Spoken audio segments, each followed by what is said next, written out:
Now, having talked about the root of the lungs, we can now switch to the mediastinal surface of the lungs also. So we'll be looking at the medial surface, or the so-called mediastinal surface of the lungs, and we need to understand that what structures are related to the mediastinal surface of the right lung and to the left lung. And followed by that, we'll discuss the bronchopulmonary segments also. So first, starting with the mediastinal surface. So guys, I'm starting with the red, this right lung here. Okay, now let us say you're looking at a mediastinal surface of the right lung. That's how it's going to look like.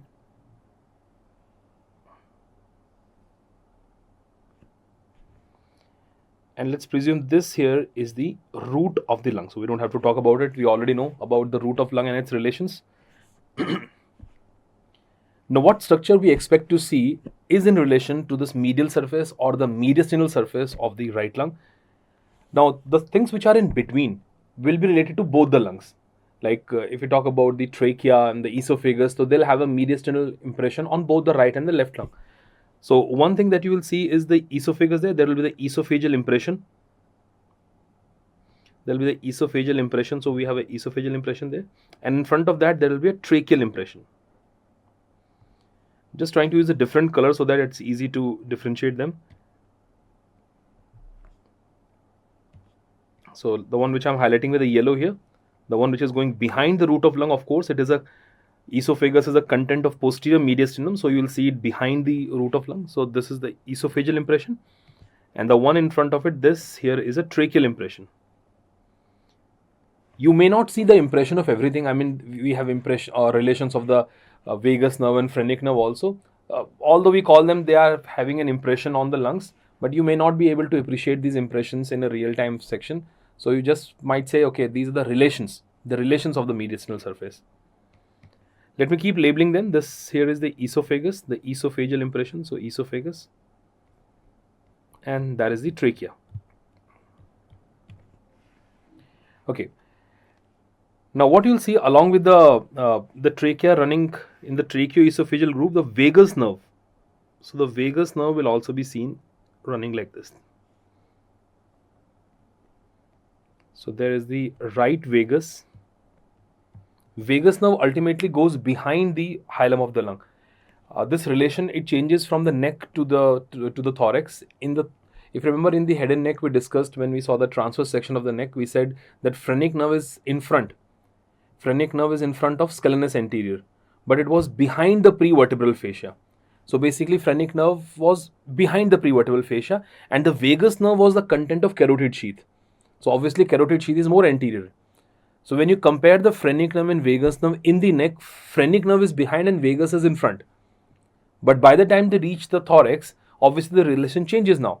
The phrenic nerve will be the one which is seen in front. So you'll see phrenic nerve will be going in front of the root of the lung here, and vagus nerve is passing behind the root of the lung. We know that vagus nerve has to go along with the esophagus out of the esophageal opening. And phrenic nerve is the one which will be running along with the fibrous pericardium. So you will find phrenic nerve somewhere in this region here. One very, very important relation that you will see here is the arch of azygos. We already discussed that. Arch of azygos will be seen running in this manner.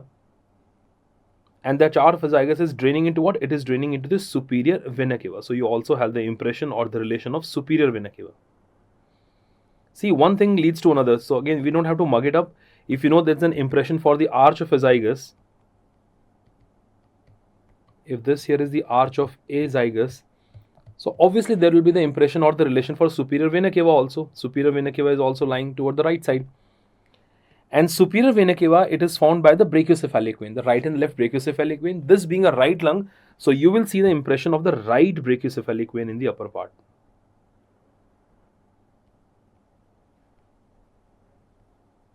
So if I extend this impression here, this is the impression for the right brachiocephalic vein.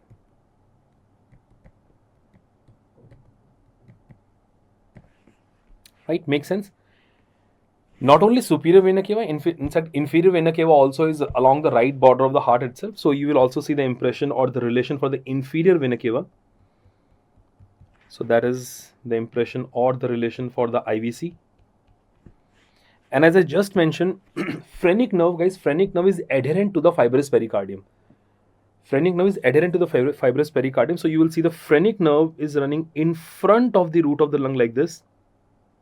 It runs along the right border of the heart.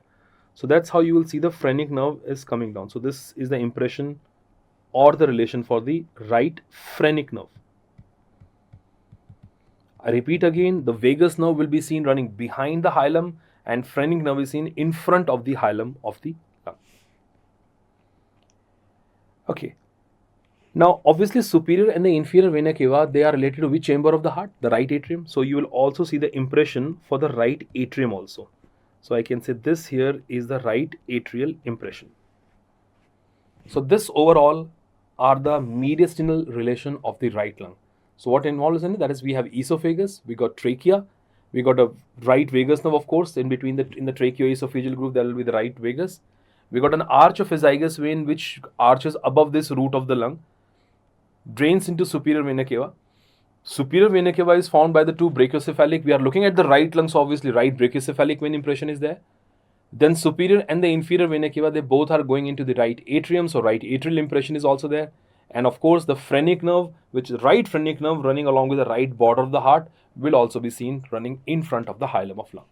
So this is about the mediastinal impression or the relation of the right lung. How it will be different from the left lung? Again, you have to think about that. What mediastinal structure you expect to see on the left side? Like even before start drawing it, when you think of left side, you think of the arch of aorta. You think of the branches coming off the arch of aorta. Think of the left vagus. Think of left phrenic. Think of the left ventricle. So the things which are more toward the left side obviously will have an impression on the mediastinal surface of left lung. So here we go.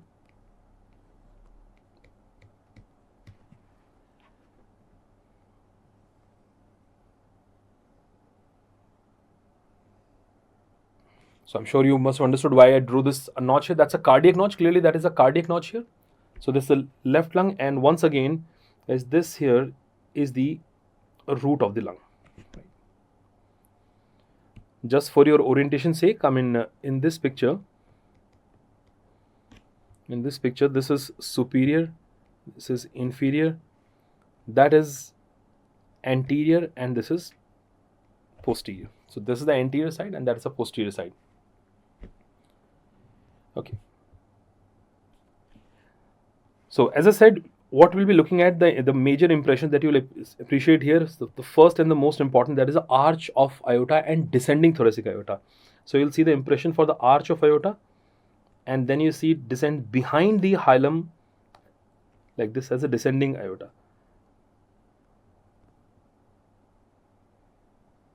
Now arch of aorta will be giving branches, guys. We all know three branches of arch of aorta. We got a left subclavian, we got left common carotid, and brachiocephalic. Now brachiocephalic artery goes toward the right side, so that will not have an impression on the left lung. But the two arteries toward the left side, left subclavian and left common carotid, will be seen in the relation here. So we'll have a left subclavian artery and the left common carotid artery relation will be seen here, but not the brachiocephalic. I label it all together. Once again, you will see the impression for the esophagus. That will be the esophageal impression. And this esophageal impression is again seen in the lower part, because ultimately esophagus is entering into the stomach and stomach is situated more toward the left side. So it is definitely bending toward the slightly toward the left side in the lower part. Once again, the impression for the trachea. If I try to use the same color, I use the there. So I've used this yellow for the esophagus here. That is an impression for the esophagus. This here is an impression for the trachea. So first let's label these and then we'll mark few more things. That's an esophageal impression. That is a tracheal impression. Now the things which are common in both the lung, that doesn't constitute a good MCQ. The major MCQs are based on those structures which are particularly related either to the right or to the left lung here. Of course, that is the arch of aorta.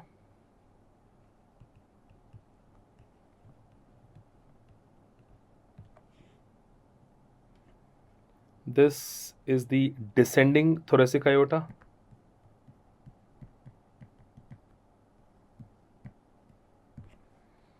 The blood vessel we mentioned here, let's say this is the left subclavian artery, left common carotid artery, brachiocephalic going toward the right side, cannot be seen in the relation to this lung. Okay, what else?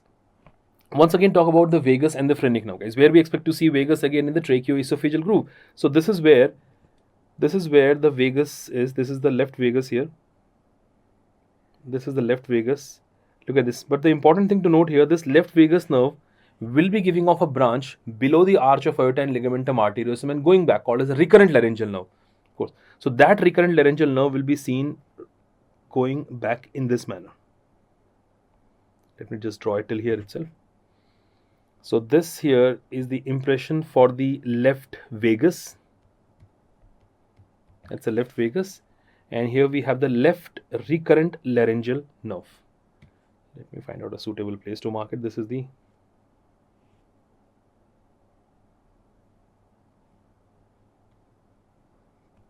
left recurrent laryngeal nerve. Phrenic nerve, same story. Phrenic vagus nerve is obviously behind. Ultimately, this main vagus nerve will be descending behind the root of lung. But phrenic nerve, again, along with the fibrous pericardium, running along with the oblique left border of the heart, so will be seen in front of the hilum. So here we will see that phrenic nerve will be coming in this manner.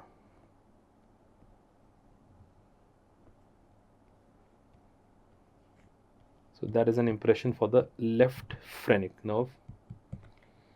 And what chamber, guys? What impression will be there in this? Obviously, looking at the arch of aorta, which is obviously starting from the ascending aorta, which is coming from the left ventricle. So we have an impression for which chamber here? Left ventricular impression will be there.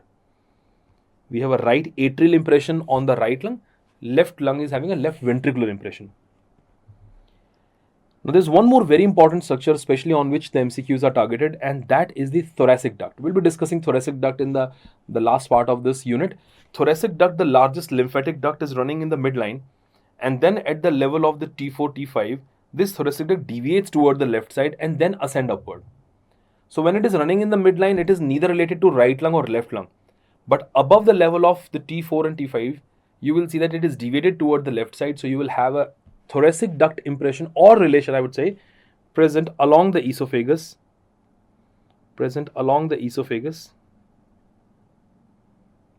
Only on the left lung. So this is the thoracic duct, the largest lymphatic duct in the body. Thoracic duct is also having relation to the left lung. So this is about the mediastinal relations of the right and the left lung. Just to highlight those things which are the most important to be remembered, like thoracic duct from this side, left subclavian, left common carotid, arch of aorta. These are very, very important relation to be remembered, because like things which are not common there. And when you look at on this side, probably the most important relation to be remembered is the arch of esophagus, the right brachiocephalic vein, superior and the inferior vena cava, along with the right atrium, things which are quite unique to this right side here. So these are the important mediastinal relations. So for the first years, we get a image questions to draw the mediastinal surface of the right and left lung, and then you have to draw it and mark it. And for the PGME aspirants, it's usually about that which of the following structures is related or not related to this surface of the right or left lung. Okay, now from here on, let's move on to a very, very important topic in the lung, and that is the bronchopulmonary segment. Now that's very important. Practically also, it's a very, very important topic, that is the bronchopulmonary segment.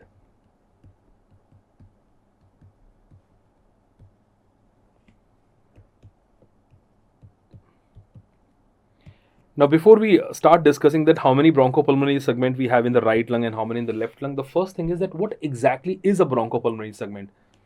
How much part of a lung is regarded as one bronchopulmonary segment?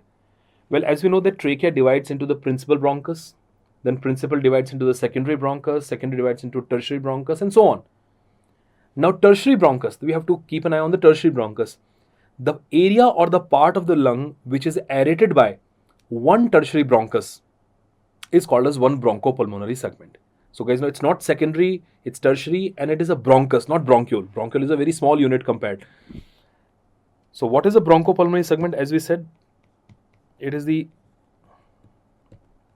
part or the area of lung which is aerated by one tertiary. You can call it tertiary bronchus, or you can even call it segmental bronchus. One tertiary or segmental bronchus. Bronchus is the word. Just keep in mind bronchus. Tertiary or segmental bronchus. Tertiary bronchus, segmental bronchus, or you can say third generation bronchus. Bronchus is the first generation, secondary is second, and obviously tertiary is the third generation bronchus. Now, what are the features of a bronchopulmonary segment, guys? If you look at the shape arbitrarily, they are pyramidal in shape. These bronchopulmonary segment, they are pyramidal in shape.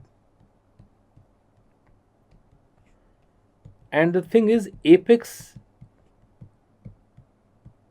is towards the hilum. Now that is very important. Clinical, again, it is very important.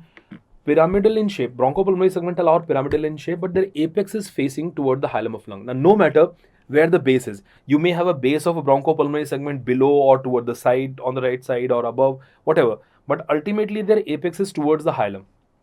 The advantage is that, let's say if a patient is bedlying for a long time, and you know that there are chances of fluid accumulation if there is a if a is a long history of bedridden patient or something. So you usually see that they have these physiotherapy sessions in which the therapist will come and make the patient lie on one side. So what will happen when you turn the patient to one side, all the bronchopulmonary segment of the opposite side, they will come in the gravity position only, having their apex towards the hilum of lung. Automatically the fluid will start coming toward the hilum, and once the fluid comes toward the hilum, then we put the suctioning tube inside after this posture is being changed, and then we touch the angle of carina. Once you touch the angle of carina, obviously the cough will be elicited, and then we take out the secretion. So it's more effective way of taking out the secretions. If you don't change the position or the posture of a patient, and you directly just put the suctioning tube inside, and then you try to take out the secretion, or you can still do that, but obviously the effective drainage will not be done. So to have a effective drainage of bronchopulmonary segment, a therapist should know that the apex of all the bronchopulmonary segment, thankfully, is facing toward the hilum only. So this point here, the apex is towards the hilum of lung, is basically the principle for postural drainage. Is the principle for postural drainage. This therapeutic technique is called as a postural drainage. We change the posture of the patient. We make sure that for some time the bronchopulmonary segment will keep on draining toward their hilum, and then we take out the secretions effectively. What else? Well, bronchopulmonary segments, they are divided by visceral pleura. Now this again is an important thing to remember, because when we think of visceral pleura, we think of, okay, visceral pleura is something which is adherent to the lung. So it is going between the fissures of the lung and dividing the lung into the lobes, upper lobe, middle lobe, left lobe, if we talk about the right side. But not only that, the visceral pleura also send the extensions inside the stroma of the lung and divide it into the bronchopulmonary segment. So there's something that we call as pulmonary septae. The pulmonary septae in between the bronchopulmonary segment is just a modification of the visceral pleura only. It's an extension of visceral pleura inside. Another important thing, that bronchopulmonary segments, they are surgically resectable. They're surgically resectable. If there is a case of carcinoma in a particular bronchopulmonary segment, you can take out that segment. So they're surgically resectable, and that is because they are divided by the visceral pleura. So we have one segment having its own artery, its own vein, its own tertiary bronchus. So we can basically remove one bronchopulmonary segment, and thankfully, because they are divided by the visceral pleura. There is one term which is used in many textbooks. They say that bronchopulmonary segment are not true bronchovascular segments. Now, the reason we call them, they are not true bronchovascular segment, because when you say the word vessel, vascular, then it should be artery and vein both inside, but not in the bronchopulmonary segment. So there are no pulmonary veins. There are no pulmonary veins inside the segment. inside bronchopulmonary segment. We do have pulmonary veins, of course, but those pulmonary veins are present between the bronchopulmonary segment within these pulmonary septae only. So I can say that pulmonary veins, I'm writing PV, pulmonary veins are intersegmental. Pulmonary veins are intersegmental. They're present between the bronchopulmonary segment. Now, keeping all these features of the bronchopulmonary segment, they are tertiary bronchus, pyramidal in shape, apex towards the hilum, divided by visceral pleura, no pulmonary vein inside, rest everything is there. Let us try to draw it in a schematic way. It's always easy to remember when you draw it. So guys, let's say this is one bronchopulmonary segment. I'm drawing it for you. And I'm trying to draw it like this. That's a pyramidal in shape.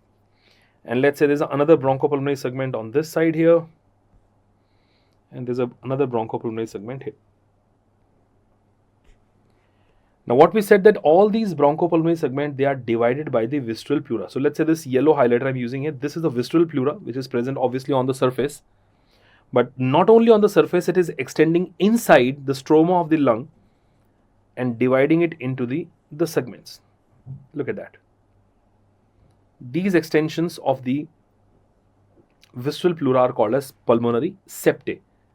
This here is the visceral pleura. That is the visceral pleura. And these extension of the visceral pleura, this is called as the pulmonary septa, or if it is plural, pulmonary septae. Right? Base and obviously apex. We said tertiary bronchus. So it is aerated by the tertiary bronchus and its further generation. I'm not drawing all the further generation. Let's say this is tertiary bronchus and all the further generation will be coming in here like this.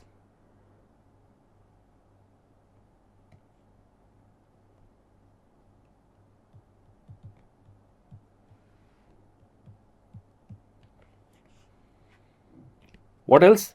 Pulmonary artery and bronchial artery. Now we already know this pulmonary artery has to reach the alveolus for the gases exchange, and we discussed it already, guys, that bronchial artery will reach till the terminal bronchiole, not beyond that.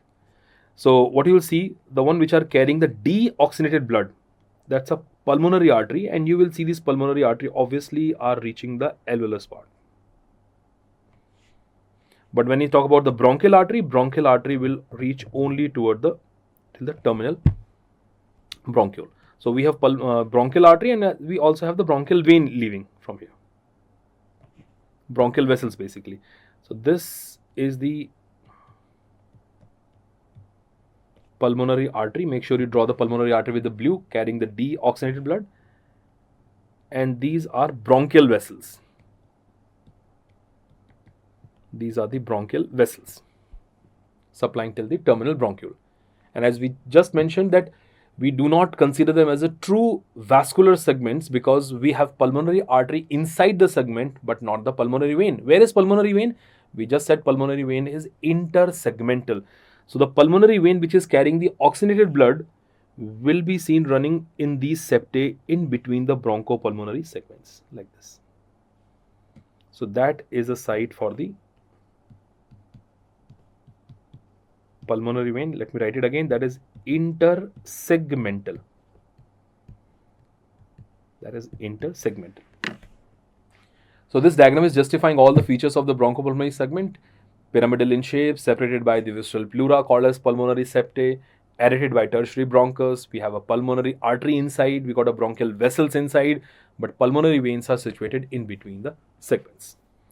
So that's about the features and the diagram of the segment here. Now the question is how many bronchopulmonary segment we have in the right lung and how many in the left lung, and what are their names and which one are more susceptible to the aspiration pneumonia also. So let's move on to the number of bronchopulmonary segment in the right and the left lung. Now usually most of the textbook says that we have 10 bronchopulmonary segment in the right and 10 in the left lung, which is very much possible. But the best case scenario is that we have a 10 bronchopulmonary segment in the right lung and 9 in the left lung. So there is one bronchopulmonary segment which is there on the right side but missing on the left. We'll see which one.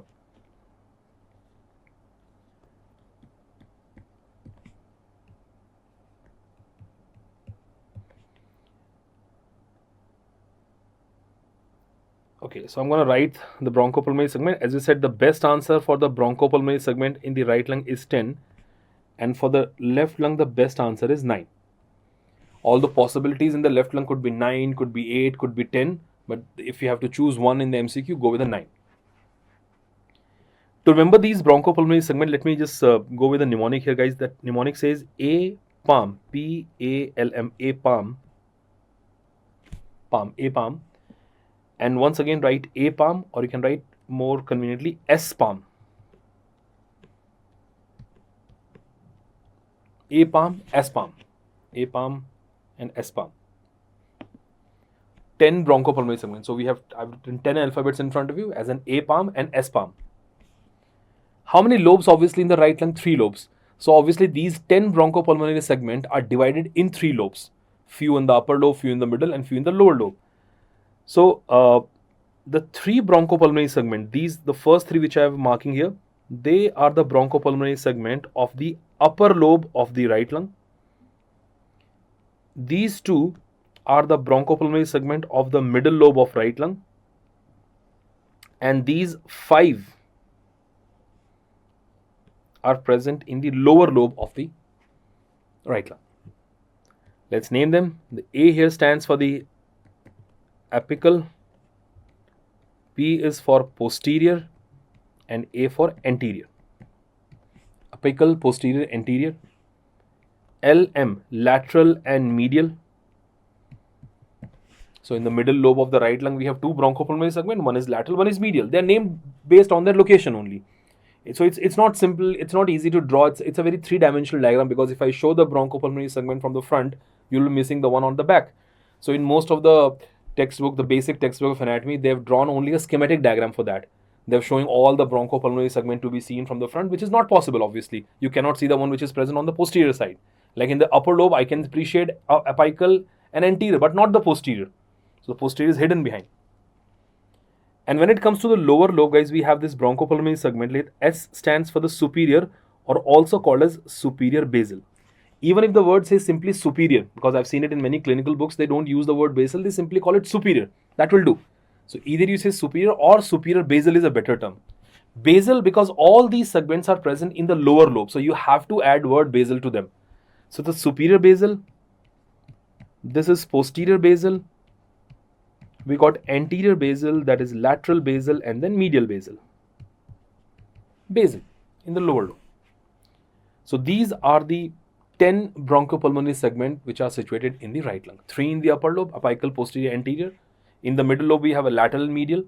And in the lower lobe, we have superior, that is superior basal, then posterior, anterior, lateral, and medial. Exactly the same that we have above, but all basal segments. What difference you will see on the left side? Well, on the left side, first thing that we have to keep in mind is that we don't have 3 lobes in the left lung. We have 2 lobes. So all the bronchopulmonary segment we have will be divided either in upper lobe and the lower lobe only. Now the upper lobe, so basically middle lobe is missing here. There is no middle lobe in the left lung, but to compensate the absence of middle lobe, there is something called as lingula. So lingula is a part of upper lobe only, in a way. Now this time I'm writing a mnemonic as A, P, A, but I cannot write LM, because LM, lateral and medial, are present in the middle lobe. There is no middle lobe here, but there is a lingula which is having a superior and inferior bronchopulmonary segment. So I'm writing A, P, A, as A, Pasi. So these are the 5 bronchopulmonary segments that we have in the upper lobe of the left lung. Lower lobe, it could be an exact copy, that is S palm. Just like on the right side, on the left side also I'm writing S palm. That is in the lower lobe. Let's justify the name, guys. A, once again, that stands for the apical. P is for posterior. Anterior. And as I said, this S and I, they stand for superior and inferior. And these superior and inferior bronchopulmonary segment, they are present in the lingula. So we can also call them as lingular bronchopulmonary segment. They are also regarded as a lingular bronchopulmonary segment. Whereas in the lower lobe here, this once again superior basal, We got posterior basal, the anterior basal, the lateral basal, and finally medial basal. Now, which tells me that we have a 10 bronchopulmonary segment in the left lung, which is a possibility. But what we wrote that the best answer, the best case scenario is that we have usually 9 bronchopulmonary segment in the left lung. Which one is absent? Think about it. Left lung, what is missing on the left lung? The thing which is missing in the left lung is because of the heart situated more toward the left side. So we have a cardiac notch. So because of the cardiac notch, which bronchopulmonary segment is more likely to be compromised? Well, the obviously the one which is toward the heart, that is in the basal part, and toward the heart will be the medial basal of the left side. So guys, please note that the medial basal of the left lung, medial basal bronchopulmonary segment of the left side is very frequently absent. It's frequently absent. And that's why the bronchopulmonary segment in the left lung are usually counted as 9. It is frequently absent, so medial basal, cardiac notch is present, so go with 9. As I said, 8 also could be the answer. Sometime you might see only 8 bronchopulmonary segment in the left side, because it is also possible that apical and posterior of the upper lobe, they may be fused. They may be fused together. And when they fuse together, they form a single bronchopulmonary segment called as apico-posterior segment. They form an apico-posterior segment. That again is a possibility. If apical and posterior, the septum in between them two is kind of dissolved and both of them fuse with each other. So that will be a fused bronchopulmonary segment called as apico-posterior. In that case, now it becomes 8. 1 there and then rest. So 10, 8, 9, everything is possible here. 9 is the best answer to come up with. Okay. Now the question comes here that out of whatever bronchopulmonary segment we have, which one are most susceptible to the aspiration pneumonia? Now guys, we have to think like this. We know that once the trachea divides into the right and left bronchus, which bronchus was more vertical and wider and shorter? That was the right one. So obviously chances of fluid to go in which lung or infection to go in which lung is more common toward the right only. So out of the right and left lung, even if I say aspiration pneumonia, obviously I first have to look into the right lung. The more chances are in the right lung. In the right lung, the chances are again in the basal lobe. So there are more chances of infection traveling or the fluid traveling into the lower lobe here. So now we zero it down to the lower lobe here. Now in the lower lobe, which segment is more susceptible to the aspiration pneumonia? That depends upon the posture of the patient or of the person. Now, superior basal, or I said it's a right superior basal. Right superior basal is the most dependent. Let me write that for you. It is the most dependent bronchopulmonary segment in supine position. In supine position. Superior supine. Just remember that superior supine. Superior basal is the most dependent bronchopulmonary segment in a supine position. If you again, once again, if you think of any patient for a bed having a bed lying for a long time, so they may have a chances of aspiration pneumonia in this lobe here. Whereas the right posterior basal, the one which I'm highlighting right now, this right posterior basal is the most dependent bronchopulmonary segment in erect posture. In erect position or in erect posture, sitting and standing. So even when they ask this question to you, that bronchopulmonary segment which is more susceptible to the aspiration pneumonia, they will tell you that which position they are asking in. If they give you a scenario of a hospital or something, then you obviously have to presume that the patient is bed lying. Then you got to go with the superior basal. If it's an erect position, if it's not in a patient, generally they ask that which segment is more susceptible, then you got to go with the posterior basal. And one more information which I want to add here, that out of all the bronchopulmonary segment here, the one which is least vascular is this one.